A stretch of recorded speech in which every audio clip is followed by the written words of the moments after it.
Coming in at number 5, we've got the Ground Church Tower. Take one look at this ominous tower poking out of the water and tell me it's not cursed, or filled with treasure, and the treasure's cursed. Sure, it's a church, and churches are places of peace and light, but this one has a tragic story behind it. It was once a lovely place of worship located in South Tyrol, Italy. Folks would come and participate in some pretty average church activities. However, in the 50s, major change was on the horizon. The town needed a new source of energy. In the end, they decided that building an artificial lake would be the way to go. They filled a wide expanse with water and ended up flooding the church. I suppose it was cheaper just to leave some of the buildings as they were instead of demolishing them first. The result is stunning and a little bit ominous. These days, you can see the bell tower peeking out from the top of the water. The rest of the church is down below, wallowing in the murky depths. It sort of feels like a water level in a video game with plenty to explore and frustration abound. I mean, imagine descending into the depths and wading through the many waterlogged chambers hidden below. There could be anything waiting down there. Spirits of wildlife that may have been caught up in the artificial lake, the long lingering ghosts of old churchgoers doomed to float about.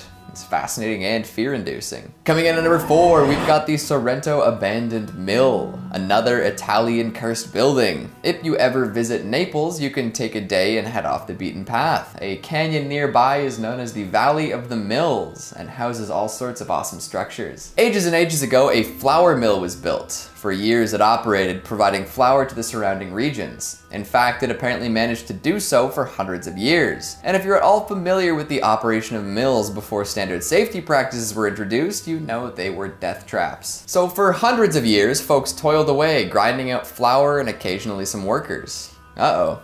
Now, these deaths didn't mean that the mill had to close, it was seen as an occupational hazard of sorts. But then in the late 19th century, it became isolated from the sea. Tasso Square was built and this caused the mill to become less practical. Humidity rose in the area and the mill was forced to shut down. Years later, the building was ultimately closed for good. So we've got a historic mill in a valley closed due to societal progress. Sounds like a recipe for ghosts or a curse to me. If you look at it these days, you'll agree. The mill has been totally overtaken by nature. Greenery has consumed the ancient structure, giving it a foreboding and abandoned look. Moss and lichens cover pretty much every square inch of the walls, essentially daring anyone to come and explore. But be careful if you do, it's hard to tell what might be hidden among the foliage. Maybe a mill worker's ghost missing some essential limbs, or a foreman who lost everything when the grindstones stopped grinding. I hope it was worth it. Progress. Number 3 on this list is Boblo Island. I had to include Boblo Island on this list to give a bit of a shout out to Ontario, where your boy grew up. Boblo Island was wildly successful for a time and operated for nearly a century. As with a lot of places on this list though, it couldn't seem to power through the 90s and had to shut down. Reader's Digest says, picture an 1898 Victorian amusement park, music from an organ grinder, women's skirts swishing around the dance hall, children's laughter echoing from various newfangled rides. That's what this theme park on Boys Blank Island, nicknamed Boblo, near Detroit on the Canadian side of the Detroit River, was to residents alike. Its doors were shut nearly 100 years later in 1993 and the area is now closed to the public. But you can boat or kayak by the remains, listening for the ghostly sounds of long past visitors. While you can't stay here overnight, you can rent these 8 haunted places on Airbnb. Being on an island really adds to the creepiness for me, I think. Like this place, from all the pictures I could find, it really looks totally detached from all other society. Basically meaning that whatever happens here, you are totally by yourself. Like there is a new set of rules for this island. There have been stories that something lurks here, a spirit or something dark. Be very careful if you ever go to Boblo Island. Number 2 on this list is Pripyat Amusement Park. Pripyat is a town that we've talked a lot about on this channel already. In fact, it was recently featured in a video where we looked at the top 5 mysterious towns that are completely abandoned. Pripyat is a ghost town in northern Ukraine and near the Ukrainian and Belarus border. It was named after the nearby river Pripyat and was founded in 1970. Right in the town is a small amusement park that once looked quite fun and had plans to grow into a big big Ukrainian park that people might flock to. Those dreams were never realized though, and now it sits in complete and utter disarray. Those dreams were never realized because of the horrible accident that occurred in 1986. You see, the town of Pripyat was basically established to serve the Chernobyl nuclear power plant. When it was first built, it was a closed town basically only for the workers of this place, but it grew and grew as time went on, and at its height had a population of just under 50,000 people. I don't need to go into too much detail about the accident as a whole, because I imagine that you guys are all pretty aware. But basically, this was the worst accident of this nature in human history, and for all our sakes, we need to hope that it never happens again. The radiation damage was absolutely massive, and right after it happened, the entire town of Pripyat had to be evacuated. That, of course, has left the amusement park, right in the middle of this town, completely abandoned as well. Not a lot of people have gone to this town or park since this incident occurred. For a long time, it wasn't safe to set foot within a set radius of the blast. Those who have been brave or foolish enough to set foot into this town and explore the amusement park have reported some strange and scary findings. Rumor has it that some sort of entity lives there.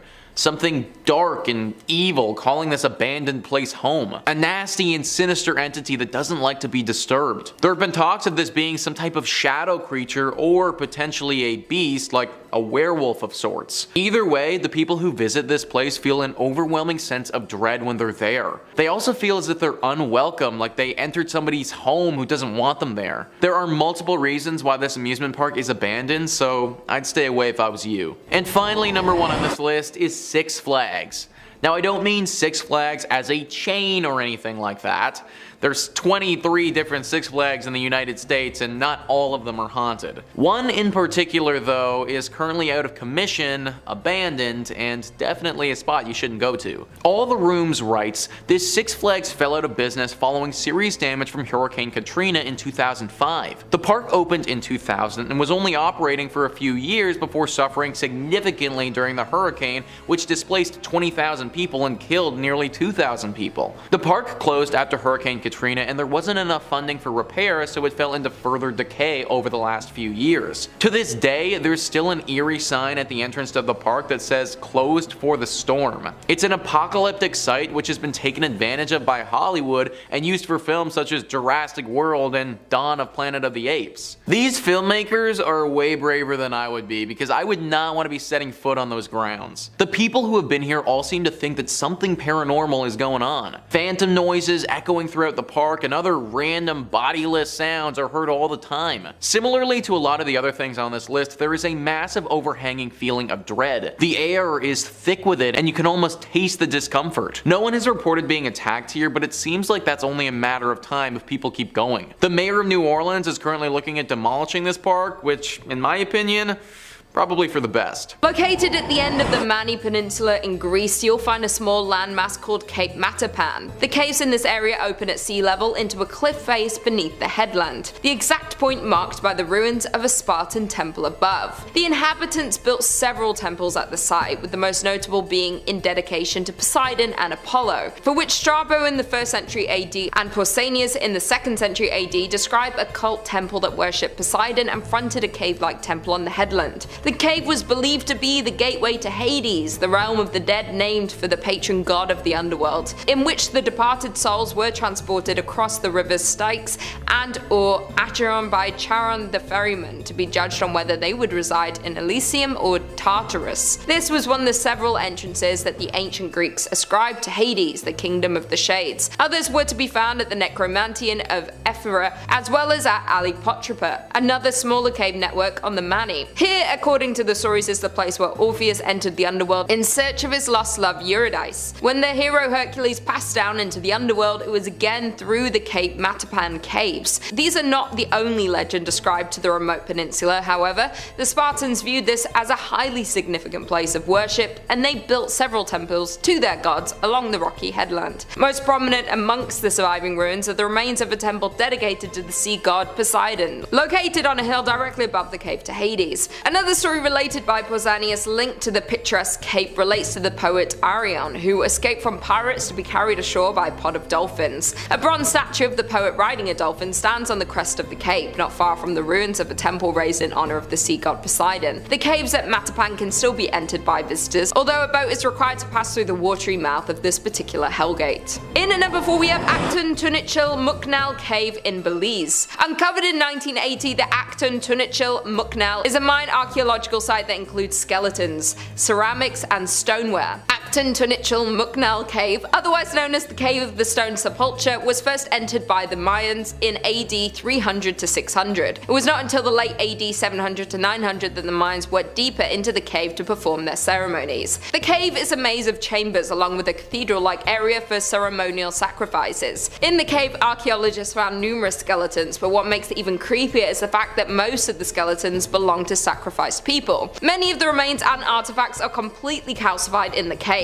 Almost all lost their lives to blunt trauma to the head, while most of the pottery found at the site dates from between 700 to 900 AD, which is likely when the bodies found here were sacrificed. One of the cave's most notorious features is the skeleton of a girl whose bones have been calcified into a crystallized appearance. This skeleton is known as the Crystal Maiden. It is unknown what the circumstances of the sacrifices were, though some believe they were to appease the rain god Chak, or possibly the gods of the underworld. Another theory holds that these were believed to be witches, possibly suffering from some kind of mental or physical ailment, and that leaving them unburied in the cave would ensure that their spirits were trapped there. Therefore, from the location to the remains that were found and rituals that were performed here, it's safe to assume that this might just be one of the places that the devil may be hiding. In third place, we have a mummified body. Okay, Alexa, you can do it. You can fight the urge to hurl. Back in August of 2022, police in Milwaukee were asking for the public's help in identifying a man whose body was found in an abandoned building, and yep, you guessed it, most of the body was mummified. The remains were found on August 10th at 231 West Burleigh Street. Apparently the body was found by a YouTuber, but no clue as to who it might have been. Amy, the lead forensic investigator at the Milwaukee County Medical Examiner's Office, said the body had no identification on it. The medical examiner's office said a majority of the remains were mummified, except for the head, feet, and one hand. Because of the mummification, the medical examiner's office was able to identify tattoos on the body and submit them into a database. According to an investigation report from that examiner's office, the building was a multi-use building, with a church on the first floor and rooms upstairs, but had long been abandoned according to that report. Now, this spokesperson said the person appears to be a black male based on the features discovered in the autopsy. The body also had tattoos and 5 rings on the fingers. One of the tattoos on the left arm says King, and another on the right arm has the letters SAVA. The body had further tattoos, but they were too hard for investigators to distinguish. The man was also wearing a red allergy bracelet that was, commonly used in hospitals. According to officials, the man had on multiple layers of clothing, including athletic pants and long underwear. He was also wearing what appeared to be like 2 jackets, so lots of layers. According to the autopsy report, from what they could tell, he didn't really have any injuries, and there was no signs of drug use. Fun fact, bodies left in hot, crazy environments can typically mummify in about 2 weeks, while the process typically takes a couple of months in enclosed locations. Remains in mild environments take about 3 months. When a person dies, the countdown to decomposition begins, as digestive enzymes start breaking down cells inside the body. In most cases, enzymes need to be in an aqueous environment to work, so if the fluids are removed, decomposition slows down. During spontaneous mummification, the body loses water more rapidly than the enzyme's destructive actions can operate. Bodies buried in crypts can accidentally mummify if ventilation, is a thing. Not every part of the body mummifies at the same time though. Like some internal organs, like the heart, take a lot longer to dry out, which makes sense. Whereas the hands, toes, and scrotum are among the fastest body parts to dry out. Like I said before, the environment can speed up the process, often through extreme temperatures or pH levels that slow down the enzyme activity. Sometimes the soil surrounding the body plays a big part as well, either through osmosis or because heavy metals in the dirt can impede the enzymes. Even clothes can help mummification because they act as a wick that absorbs bodily fluids from the skin. In addition to protecting the remains from the body's process of decomposing, the environmental conditions also have to defend against external threats like bacteria, fungi, and animals in order to ensure that a mummy will last. Figured that would all be worth learning about, because why not? Am I still queasy? Sure, but it was worth it. In second place, we have the Haunted Crane Mirror. So dating back to 1833, St. Bridget's Asylum in Ireland is among the oldest surviving examples of such buildings. It first opened its doors in, 1833 as the Connaught District Lunatic Asylum, and was considered one of the earliest of the Irish district asylums, hailing a new, progressive role in mental health for Ireland, stating that it would care for the curable lunatics. I know that's out of date terminology, but it's a direct quote from history, not my own words. Hey, Under that hospital standards, I'd fall under that category myself. Until recent history, ADHD was something people could grow out of, and that was something I was taught as a kid. I more so grew into mine, but that's not our point today. With the deinstitutionalization of mental health and the constant overcrowding, St. Bridget's Psychiatric Hospital was forced to close its doors in 2013. Designed in a prison-like radial plan from grim gray stone, by the 1920s it was grossly overcrowded. Designed originally for 840 patients, but holding almost 1,500. Sadly, this was the norm for many institutions, and not the exception. While many started off as well-meaning, and this was, all over the world, demand was just too high and the pressure to overfill was given into. So there are 5 main styles of asylum design: the corridor, pavilion, echelon, colony, but I'll elaborate more on the radial plan I mentioned for this place. The radial plan saw the long wings of the asylum radiate outwards from a central point, thus reflecting the style of prisons of that era. This style was considered inhumane even in its day, due to the lack of natural light, circulation of air, and space for airing courts. So, okay, maybe this specific asylum never had good intentions. Like all good mysteries, the crane mirror discovered in one of the rooms by urban explorers posed some intriguing questions. Standing alone in an otherwise unremarkable room,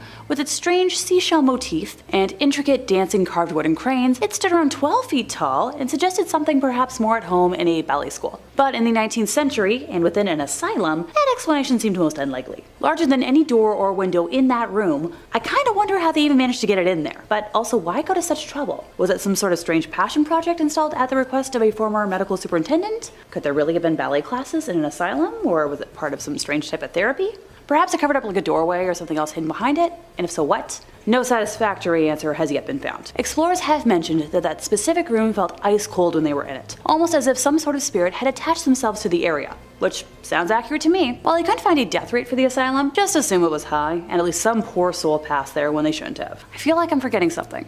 It'll come to me. Oh right, a different urban explorer found an old abandoned coffin sitting alone in the basement, which she thankfully discovered was empty. Personally, I don't think I would have dared open the thing. I'm too disgusted by what could be, and fearful of curses, but all the power to her. In first place, we have the West Park Asylum Brain Matter. Time to travel to another asylum, West Park Asylum, and this time to the abandoned mortuary and pathology labs, which sat nestled among the trees in a corner of the site. It had once been tucked away behind the asylum's chapel, but that was demolished back in the 1980s to make way for a staff car park, because priorities. Parking over history. Being home to up to 2,545 patients, Death visited the asylum regularly, and the mortuary fridges had room for up to 12 bodies to be stored at any one time. Something about that ratio makes me think the morgue got overfilled quite a bit. One could wander the shabby abandoned wards of the asylum after closure and read the old logbooks that described patients dying in the night or after a fall or injury. Fluid and tissue samples were taken from some patients and stored in boxes or on glass slides, including chunks of brain, sealed in paraplast blocks, which is a waxy paraffin-based substance for later study. Being unmarked, no one knows who they once belonged to, what they died of, or what lessons might have been learned from them. Anything that remained would have been eventually thrown away or burned, along with all the other fascinating artifacts this crazy asylum once contained. I'm both fascinated and grossed out by this. Not sure which side is winning. And that brings us to the end of our time, and I think I'm definitely horrified. Talking about mental institutions takes a lot out of me mentally. Pun not intended. Coming in at 5, Hashima Island, Japan. Hashima Island is an abandoned island lying about 15 kilometers from the city of Nagasaki in southern Japan. It is one of 505 uninhabited islands in Nagasaki Prefecture. The island's most notable features are its abandoned concrete buildings, undisturbed except by nature and the surrounding sea wall. While the island is a symbol of the rapid industrialization of Japan, it is also a reminder of its history as a site of forced labor prior to and during the Second World War. The island reached a peak population of 5,259 in 1959, and in 1974, with the coal reserves nearing depletion, the mine was closed and all of the residents departed soon after, leaving the island effectively abandoned for the following 3 decades. Interest in the island then re-emerged in the 2000s on account of its undisturbed historic ruins, and it gradually became a tourist attraction. The island is increasingly gaining international attention, not only generally for its modern regional heritage, but also for the undisturbed housing complex remnants representative of the period from the Taisho period to the Showa period. It has become a frequent subject of discussion among enthusiasts for ruins. Since the abandoned island has not been maintained, several buildings have collapsed mainly due to typhoon damage, and other buildings are in danger of collapse. However, some of the collapsed exterior walls have been restored with concrete. The island was formally approved as a UNESCO World Heritage Site in July 2015 as part of Japan's sites of Japan's Meiji Industrial Revolution, iron and steel, shipbuilding and coal mining.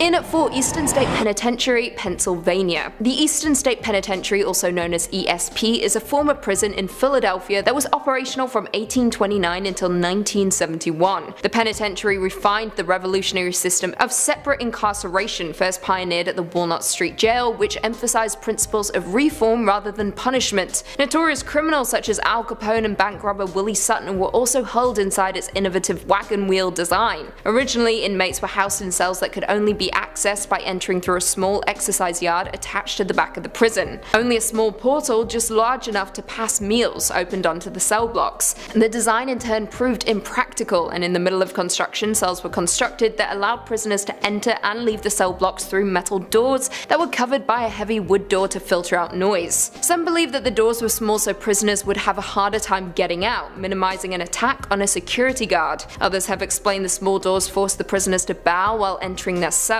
This design is related to penance and ties to the religious inspiration of the prison. The prison was one of the largest public work projects of the early Republic and was a tourist destination in the 19th century. Visitors spoke with prisoners in their cells, proving that inmates were not isolated, though the prisoners themselves were not allowed to have any visits with family or friends during their stay. The prison is now abandoned, however it operates as a museum and historic site, open year-round. However, those who have visited have noted a weird presence inside its walls, and it is said that its former inmates haven't quite left the building yet. Number 3 on this list is Bodie.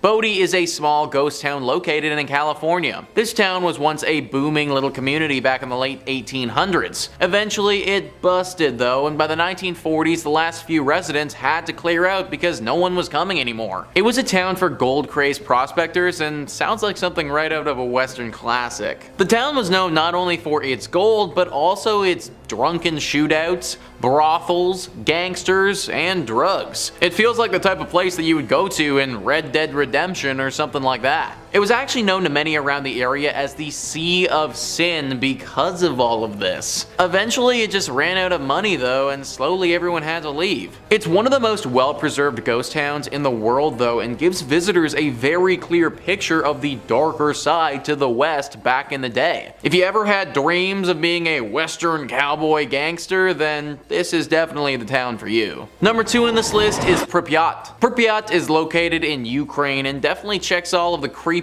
abandoned boxes. It's one of the main places that got affected by the nuclear accident that happened at Chernobyl. Back in 1986, the power plant had a horrible disaster, and the 49,000 people who were living in this town, they all had to leave. Anyone who was left behind or didn't go would have died soon after from the radiation poisoning. Many of the people who did leave had to deal with horrible health ramifications anyways, because that's just how bad Chernobyl actually was. Now the town is left completely abandoned and in ruins.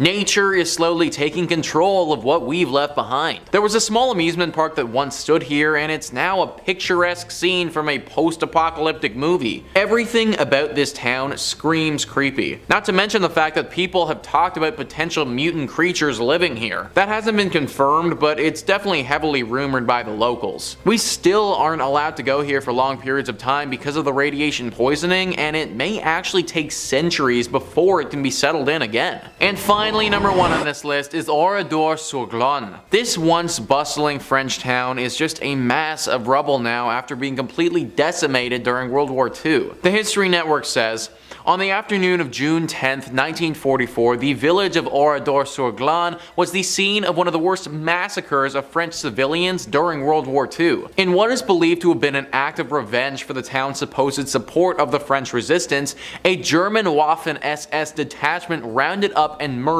642 of its residents and burned most of their homes to the ground. Only a handful of people managed to survive by playing dead and later fleeing to the forest. A new Oradour-sur-Glane was built nearby after the war ended, but French President Charles de Gaulle ordered that the burned out ruins of the old town be left untouched as a monument to the victims. The facades of dozens of brick buildings and charred storefronts still remain, as well as graveyards of rusted cars and bicycles, scattered sewing machines, and unused tram tracks. 642 residents. This just goes to show how horrible World War II actually was. 642 innocent people were killed on June 10th that day, and honestly guys, I didn't even know about this incident until I started researching for this video. Atrocities of this nature were simply commonplace during that time, which is just terrible to admit. Obviously, this abandoned town is teeming with paranormal activity and is one of the saddest and darkest spots in all of France. People who have been through here have explained that sadness is literally palpable. The air grows thick and heavy, as if there are other presences around you that you can't see or touch. Several apparitions have been reported here, as well as a deep fog that comes over the town very suddenly and without warning. Based on what happened here so many years ago, it's no wonder that this place is abandoned. Coming in at number 5, we have Tianducheng, China. Tianducheng is a town in the suburbs of Hangzhou, China, whose construction began around 2007. Built as an enormous luxury housing development, Tianducheng emulates the famous French City of Lights in everything, from the period correct architecture to the 300-foot tall miniature Eiffel Tower. It even has a replica fountain from the Luxembourg Gardens. The city centre is an abandoned copy of Paris that even features the Eiffel Tower, which is 1/3 of its original size. With a capacity for over 100,000 residents, the city has remained mostly abandoned except for the employees of a nearby French-themed amusement park, according to City Lab. Tianducheng lacks much of what Paris has to offer though, including people. The lack of people is mostly attributed to its odd location, as Tianducheng is surrounded mostly by farmland and odd dead-end roads that snake throughout the countryside. When it first opened its gates more than a decade ago, it was described as a ghost town. While many of its homes remain vacant, the population has grown into the thousands, and it attracts a steady stream of Chinese and international tourists, including newlyweds looking for a picture-perfect backdrop. In at number 4, we have Ruby, Arizona. Ruby, Arizona is one of the best preserved abandoned cities in the United States, filled with history and the shell of the city it used to be. By the 1870s, new prospectors made several additional claims, and the fledgling settlement formed at the mountain base was called Montana Camp. Other lead, copper and zinc veins were also found in the immediate vicinity, beckoning yet more miners to the fledgling settlement. Throughout the years, the city and mining company associated with it got passed down to many different owners, while in the 1914s, Andrew sold the store to Philip C. Clark, who soon built a bigger and better one just up the hill, the remains of which still stand today. Though Ruby was growing, it was still a lawless place, and finally Philip Clark became so concerned for his family's safety that he moved them away to nearby Oro Blanco. However, he continued to work towards growing the city of Ruby and amassed large amounts of land and cattle until 1920, when he sold the store to brothers John and Alexander Frazier. From 1934 to 1937, the Montana mine was the leading producer of lead and zinc in the state, and the third largest in silver production. However, the ore finally played out in 1940, and the town became a ghost. The mill operation was moved to Sahuarita. The post office closed forever on May 31st, 1941, though no records exist on the dollar amount taken from the Montana mine. One estimate puts the total for the Oro Blanco district at more than 10 million for the period between 1909 and 1949. The Ruby mines remained intact until 1970, when they finally collapsed. For decades, the area remained private because no access was allowed to anyone other than the owners. Ruby has suffered from vandalism and theft often. Today, Ruby remains private, owned by a couple of different families working to preserve the town and make it into a recreational area. The good news is they now allow visitors. The old settlement continues to boast more than 24 buildings. Only Vulture City rivals it in the number of remaining structures in a ghost town mining camp. Coming in at number 3, we've got the New Bedford Orpheum.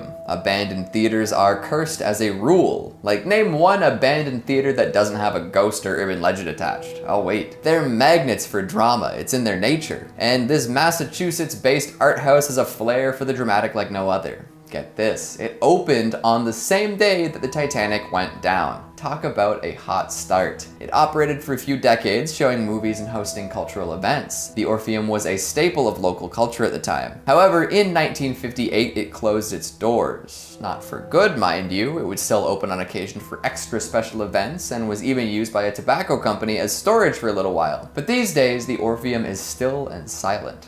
Ghostly even. A peek inside will reveal a gigantic sprawling space, complete with mezzanine, private boxes, and faded murals. The peeling paint and crumbling plaster add to the spooky ambiance. A total lack of audience for ages makes for an echoey good time, too. It's everything an old theater should be, including the creepiness. It's decrepit without being condemnable, which has led the community to rally behind efforts to reopen it. However, none of these have been very successful. It seems like the curse extends out, hitting the folks who would even attempt to resurrect it. Would you take a seat in the audience, or are you scared of seeing an unscheduled show? Coming in at number 2, we've got the Sathorn Unique Building. A monument to what could have been the Sathorn Unique Building is an interesting case. What was supposed to be a luxurious, high-rise apartment building ended up being an abandoned husk. Perfect for urban explorers. Back in the 90s, a magnificent tower was planned. It was to be 47 stories tall with over 600 units housing all sorts of high rollers in Bangkok. Unfortunately, construction had to stop during the 1997 Asian financial crisis. The building itself was about 80% done, but would never be finished in its entirety. Plenty of money, materials, and man-hours were sunk with nothing to show for it. Well,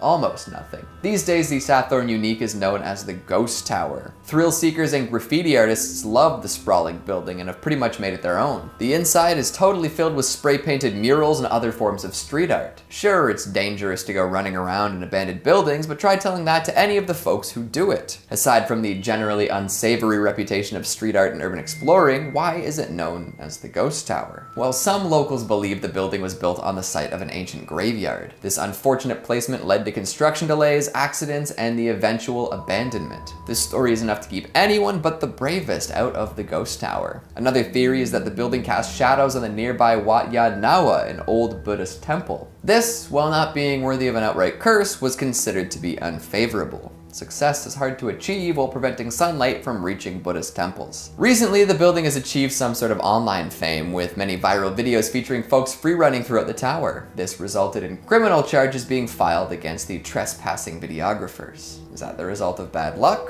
or a curse? And finally, at number 1, we've got Eastern State Penitentiary. In East Philadelphia, thrown in a cage, ghosts are coming back because they feel the rage. I'll stop there, you get the idea. At one point, this prison was among the most famous worldwide. It jailed some of America's most prolific criminals, including Al Capone, the inspiration for Scarface, and Slick Willie Sutton, the bank robber extraordinaire. Abandoned prisons are absolutely chock full of phantoms and spirits, and why wouldn't they be? The folks there are probably the most discontent and anger-filled of them all. Eastern State takes full advantage of this too. While the prison itself is no longer operational and houses no inmates, well, no living inmates, they still bring fearless folks around on night tours of the facilities. On clear nights, you can even see moonlight shining through these skylights. In addition to the ghosts of prisoners, it's also said that a colony of cats used to live inside the prison. At some point, they were all captured and neutered, leaving them to die off within the walls. An adept eye might just catch the shadow of a ghost cat slinking about in the halls. Number 5 on this list is Atlantis Marine Park. We are headed all the way down under for this one because Atlantis Marine Park is actually in Australia. AustralianNews.com writes,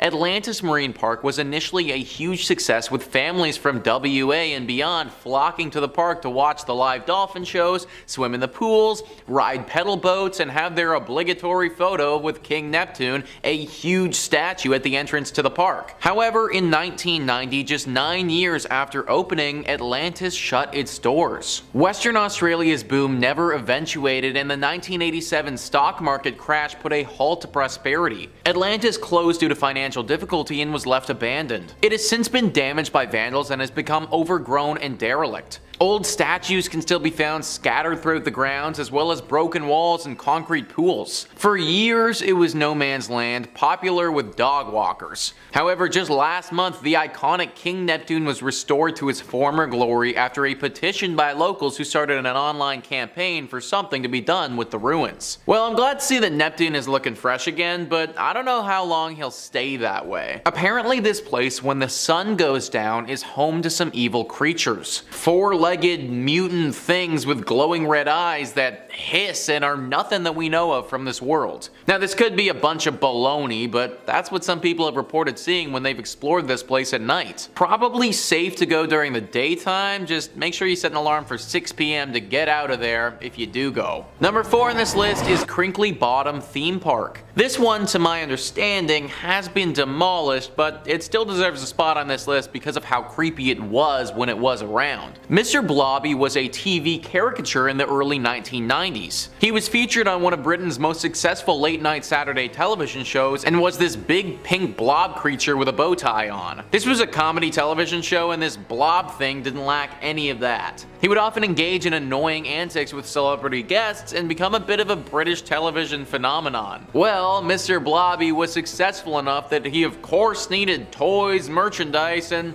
heck, while we're at it, let's give him his own amusement park. Sometimes what works well on TV doesn't always translate to a fun amusement park though. Crinkly Bottom was what they called it, and it opened up in 1994. This annoying sidekick's popularity didn't last forever though, and this amusement park's life was very short-lived. The place shut down in 1996 because it simply was not making enough money. Then it faded away into obscurity and everybody forgot about this interesting little business venture. That was until 2009 though, when some urban explorers stumbled upon it again. The once bright and beautiful Blobby Land looked like something straight out of a horror film. It was worn and gross and just reeked of evil. Animals had taken up residence there, and based on how the place looked, it wouldn't have been surprising if some sketchy characters once did business there too. You can't visit it now because it's demolished, but you really shouldn't have been going when it was around anyways. In at number 3 we have the Gates of Guinea in New Orleans. According to voodoo mythology, the newly dead are sent to a kind of purgatory before traveling to meet their ancestors in the deep waters. Known as Guinea, this realm is presided over by the notorious Loire, who goes by the name of Baron Samedi. Often depicted as a skeleton in corpse paint dressed in a top hat and tails, the Baron is a powerful symbol of death and rebirth, guarding the crossroads which form portals to other worlds. The most important of all these portals are the Gates of Guinea themselves. While some followers of voodoo interpret the 7 gates as a spiritual metaphor, others believe them to exist in the physical realm. One of these stories locates the gates in New Orleans. To enter Guinea, it is said that one must open the 7 gates in the correct order. There are tales of voodoo practitioners opening the Gates of Guinea to reclaim the souls of the dead. Souls in this lost land are also considered to be at high risk from hoodoo magicians, who have the power to reanimate them as zombies. Although the exact locations of the gates have never been disclosed, there have been oblique suggestions over the years that a clue may lie in the Vevi, or summoning sigil of Baron Samedi himself. Appearing as a crucifix surmounted by 7 stars, the symbol might indeed serve as a map of sorts. Once aligned over the crossroads of Canal Street and Basin Street in the city's French Quarter, the stars of the Vevi seem to fall on notable surrounding cemeteries. Therefore, it's not too uncommon to believe that this might be the spot the devil is hiding, with all the talks of spirits, the Baron and the underworld at this location. In at number 2 we have the 7 Gates of Hell in Pennsylvania. In a quiet little backwater of York, Pennsylvania, one finds Hellam Township, by all accounts a pleasant, friendly town and unremarkable, were it not be for the rumoured existence of a gateway to hell in a nearby forest. One of the better known legends tied to the location is that an insane asylum on the town's outskirts which supposedly burnt to the ground in the 19th century. 7 gates were built surrounding the remains of the asylum. At every gate, with the distance closing in, the police found more of the escaped patients, capturing them peacefully but killing any that showed aggression in violent ways. According to this particular legend, the inmates, most of them criminally insane, escaped, only to be recaptured using a series of tall fences and security gates. Many lost their lives to guards in the process. What the police and citizens didn't realize was that the construction of the gates prevented the souls of the dead from passing on to the other side, forcing them to be trapped for eternity in the remains of the asylum. Legend says the anger, hate and violence in these souls caused a rift that allowed for hell to open, the gates preventing anything to be let out but also preventing anything from travelling in. An alternate story tells of a doctor who once lived in the town. This man, by some accounts a Satanist, was said to have designed a series of strange gates on this land, which followed a winding path running deeper and deeper into the forest,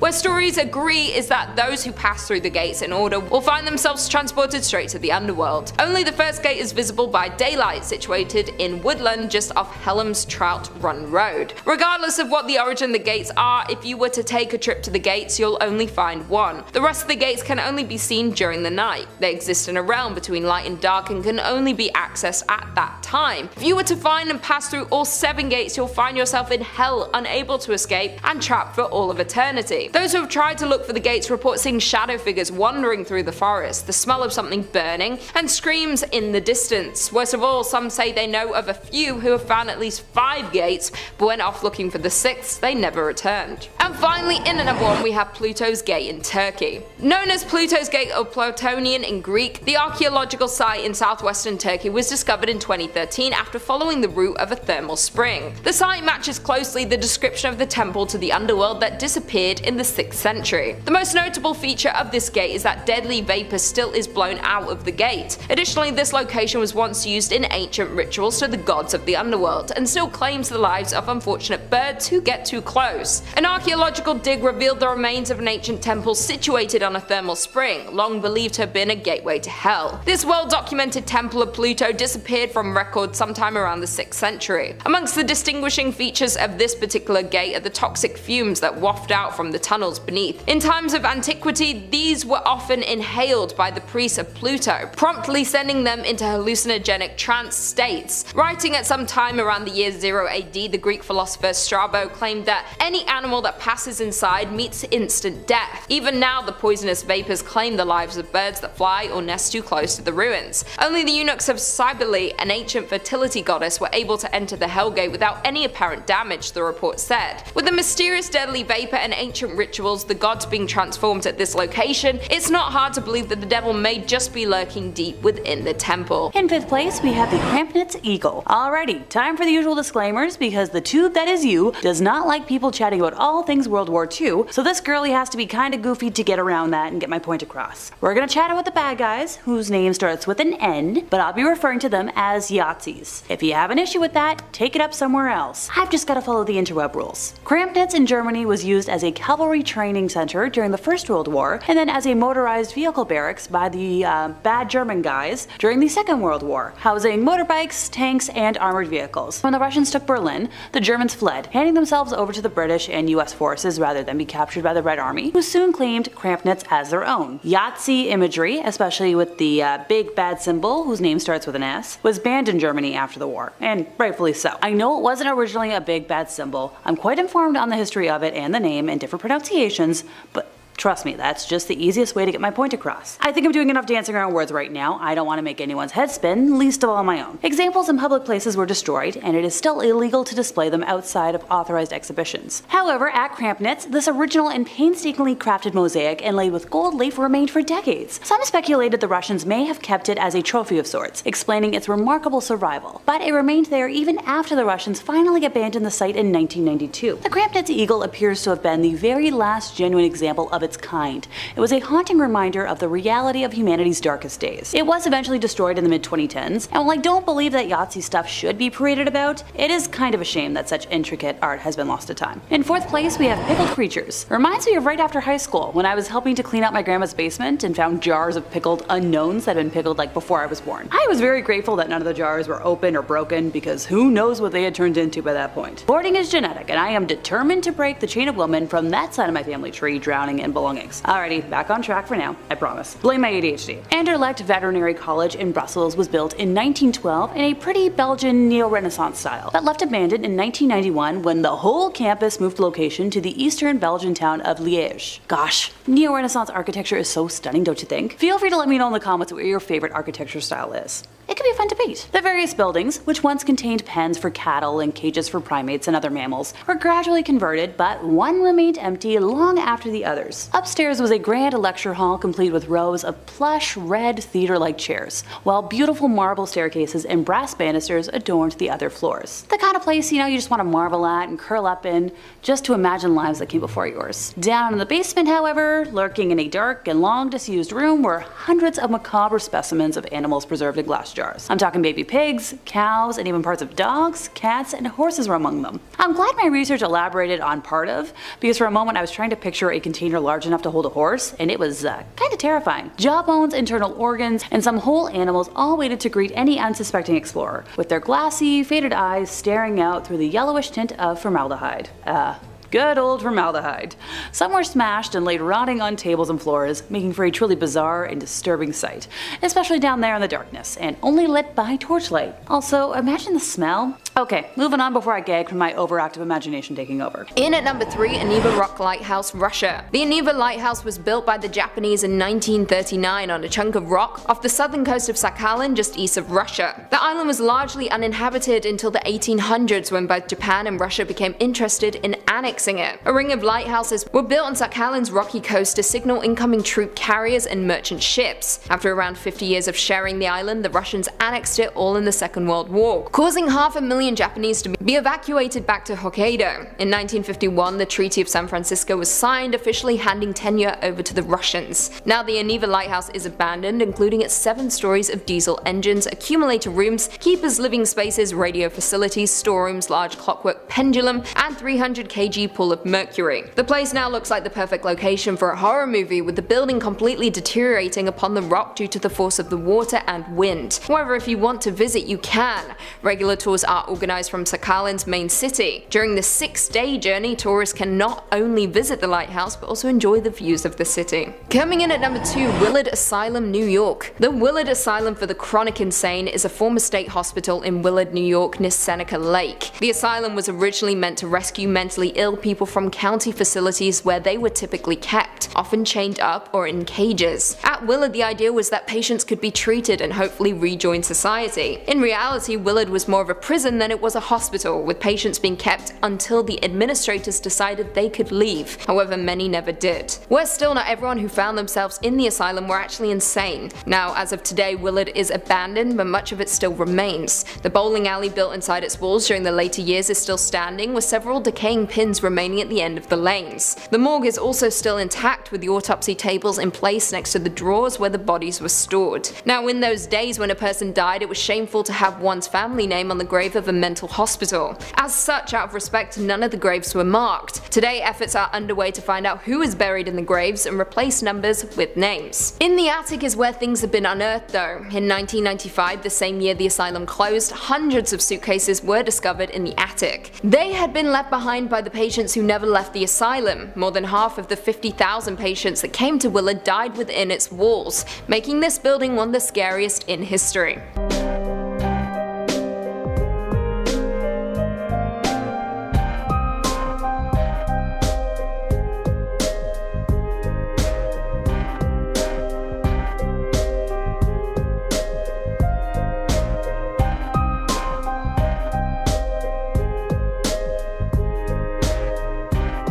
Finally coming in at number 1, Pripyat, the Chernobyl abandoned city. Yes, we're discussing an entire city with this one, not just one specific building, because honestly there are way too many.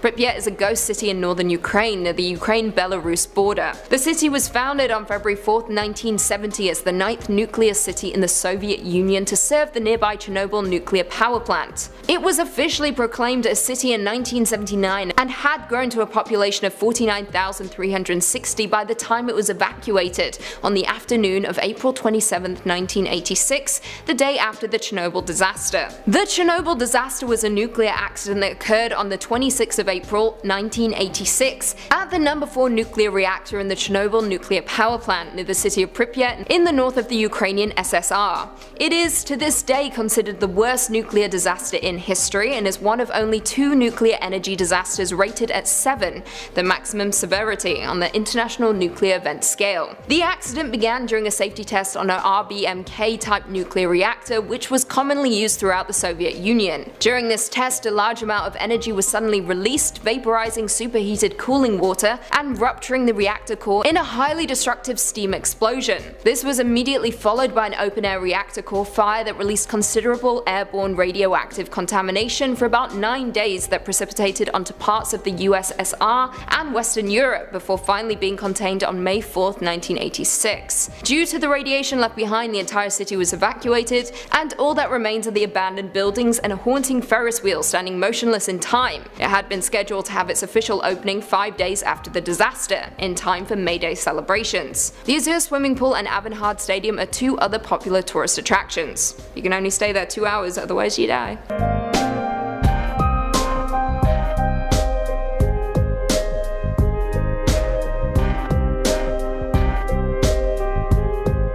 Number 5 on this list is Hashima Island.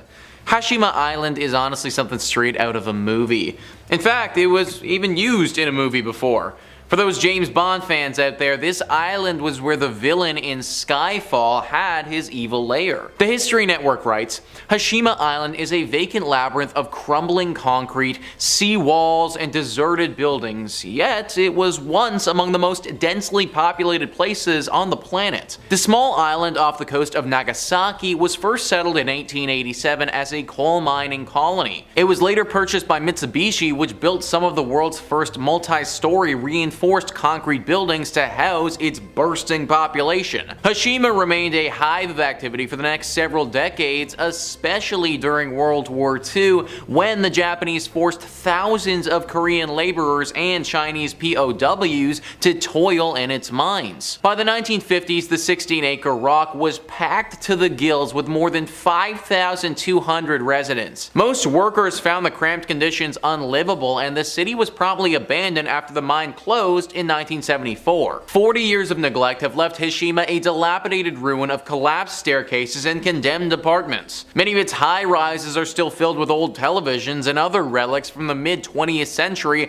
and its once teeming swimming pools, barbershop, and school classrooms now sit in shambles. Similar to a lot of other entries on this list, this place isn't unfamiliar with death. A lot of those POWs who were forced to work here, they didn't make it out alive. Coal mining conditions were bad for those who did it voluntarily, but for those who were forced to do it, it was even worse. This place is just as cool as it is creepy. Like, an abandoned island with high-rises definitely gives a cool, explorative vibe, but at the same point, there have been some creepy sightings here before. The mines are definitely believed to be haunted. People think that there are some sort of creatures living down there. Like, the toxic fumes of the mine mutated someone or something, and now there are these demons living down there. Only way to know for sure is if you find out for yourself, but I wouldn't recommend it. Number 4 on this list is Varosha. The story behind Varosha doesn't seem like anything that would happen in today's world. History Network says, in the early 1970s, the immaculate beaches of Varosha, Cyprus served as one of the most popular millionaires' playgrounds in the Mediterranean. The suburb boasted a thriving tourism economy, and celebrities such as Elizabeth Taylor and Brigitte Bardot were known to take in the sand and sun at its high-class beachfront hotels. All that changed in August 1974 when Turkey invaded Cyprus and occupied its northern third in response to a Greek nationalist-led coup. Varosha's 15,000 residents fled the city in terror, leaving their valuables and livelihoods behind. Most assumed they would return once the fighting stopped, but ongoing political strife has seen Varosha waste away behind a heavily guarded barrier ever since. The few intrepid explorers who had ventured into the no man's land described the resort as a crumbling ghost town. Trees have grown through the floors of restaurants and homes, and most of the former residents' belongings have been looted or destroyed. What is left stands as a spooky time capsule of the 1970s, including bell-bottoms and shop windows and 40-year-old vehicles still parked at car dealerships. Imagine fleeing your home with 15,000 other people and then just literally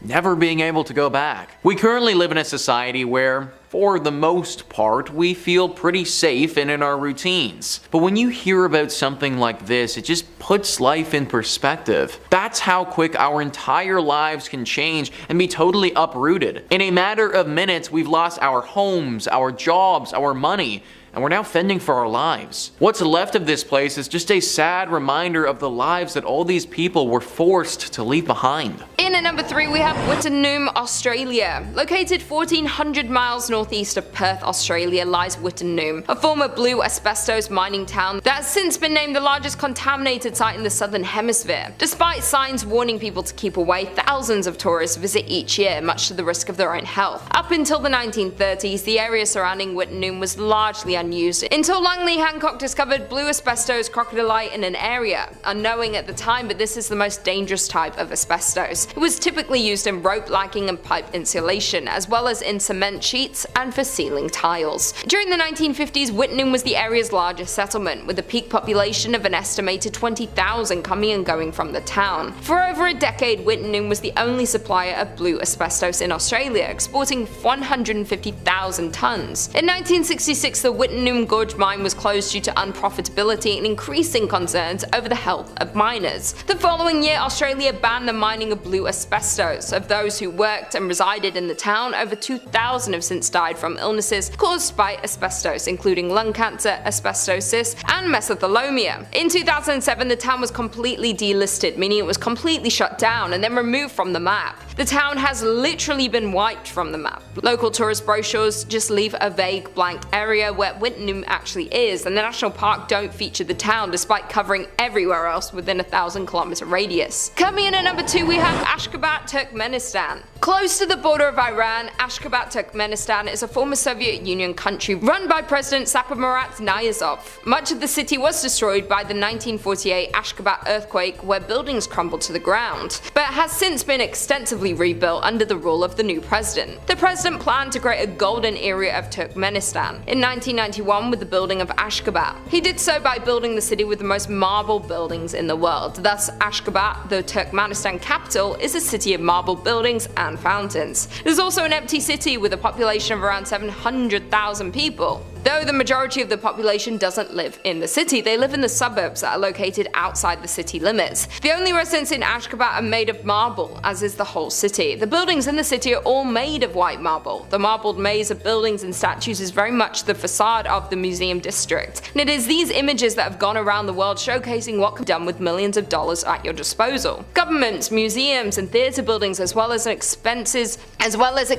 of parks, dominate the whole district. The unique looking architecture is nothing similar to that of any other city. There are few reasons why no one is permitted to live in the city, and for one is to keep the white marble clean. Another reason is that it gets so hot that it's not practical to walk in. Moreover, the public is forbidden to talk about the fact that the city is empty. Thus, one can only infer that the city was not built for the locals but used as a statue object to show the richness of the government. Today, the city is referred to as the City of the Dead because it appears so empty. This is in part also because of the country's isolated culture, as Turkmenistan is one of the least visited countries in the world. And finally, in at number 1, we have Hashima Island in Japan. Just 15 kilometers from Nagasaki and in front of the Japanese coastline, you'll find the abandoned island and city of Hashima. In the late 1950s, the island had a population of over 5,200 people. The people that resided on the island were mostly coal miners and their families. Since the island is so small at its peak in population, it was once the most densely populated place on the planet and 9 times the population density of Tokyo. Now the island is left completely abandoned and is effectively crumbling to pieces. The coal mining facility was previously called Battleship Island because its buildings and seawall make it resemble a warship. As for the island's fate, it was abandoned in the 1970s when petroleum fuels made coal obsolete. The island was built by Korean and Chinese prisoners who were forced to work after World War II. The conditions of these forced laborers were hard, and some never made it back home. The people who worked here named the island Jail Island or even Hell Island. In 1974, the mine started to run out of coal and people left the island. Soon the island's uninhabited parts were reclaimed by nature. The weather conditions started affecting the concrete and buildings started falling apart. Sometimes people camped out here, but that was a very dangerous thing to do. The government wanted to discourage people from going over on their own, and therefore decided to open it to the public. Even though tourists are allowed to visit the island today, the echoes of the past still linger here. Fishermen who sail near the island claim they have seen strange flickering lights in the buildings, even though the island has no electricity. Strange noises have been heard and cold spots have been felt. People say that they had the sensation of being watched, and there were some claims of people that had been touched by unseen hands.